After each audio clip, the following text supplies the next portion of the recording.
Brought to you by GTA. We start with you. A one-night stay at the government's quarantine facility at the Pacific Star left now former Chief of Staff Tony Babauta packing his bags, abruptly resigning last Friday, citing personal reasons. Do you think a one-night stay for Tony Babauta is something that's reimbursable by FEMA because he wasn't feeling well?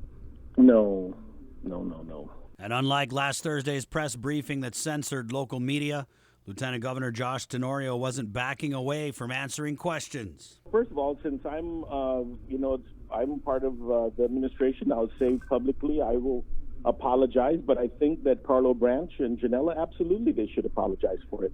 And although the media was shut down by the communications director, Janela Carrera, the lieutenant governor took some heat answering a range of questions regarding COVID-19 procurement, specifically hotels being used by the government for quarantine and isolation facilities.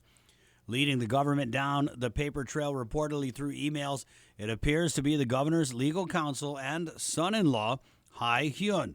One email stating, quote, "Below is a list of items that I have procured, and I am waiting for fully executed documents to catch up. Negotiated pricing requires payment upon invoice. The places need to be paid promptly to meet their cash flow needs," end quote.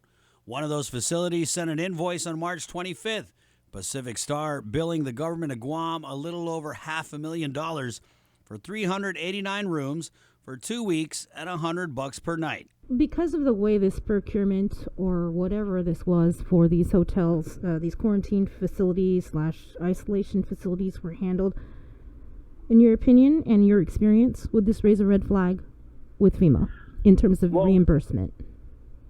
Sure. Yeah, of course. They have to, any large transaction it's not necessarily a red flag, but everything will be scrutinized. Even the best procurements have to go through the scrutiny and make sure that they're in compliance, and only then will they get paid. So for sure, this one, I think definitely on all fronts, all the details of this procurement certainly will have to be reviewed. And that's something Legislative Committee Chair and Procurement Senator Sabina Perez plans on doing by holding an oversight. On Sunday, she confirms she, along with her Democrat colleagues, met over Zoom with the governor, Attorney Hyun, and the governor's policy advisor, Carlo Branch, and Acting Chief of Staff, John Jr. Calvo. What I could say is that, procurement it doesn't follow procurement policy. And there's the question of Linda Ompinko Denorsi's signature on a document dated March 18th designating the Pac Star for use as a quarantine isolation facility or non-congregate shelter. Denorsi apparently says this was news to her. In a response to KUAM, she wrote, quote, "I want to make it clear that I have nothing to do with quarantine properties and quarantine hotel negotiations. Yes, I recognize my signature, but it was an electronic signature, and I don't recognize this document because I'd never seen it before." That's fraud.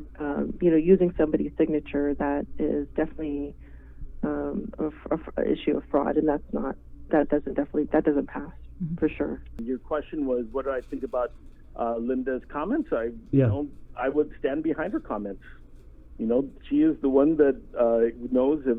Is the only one that can give her approval on using her signature and her authority. As for comment on procurement for quarantine isolation facilities, Attorney General Levin Camacho responded to KUAM by WhatsApp. Quote, "We have advised our client and given recommendations, but the Office of the Attorney General has not reviewed a contract as to form and legality." For Guam's News Network, Chris Barnett reports. Brought to you by GTA. We start with you.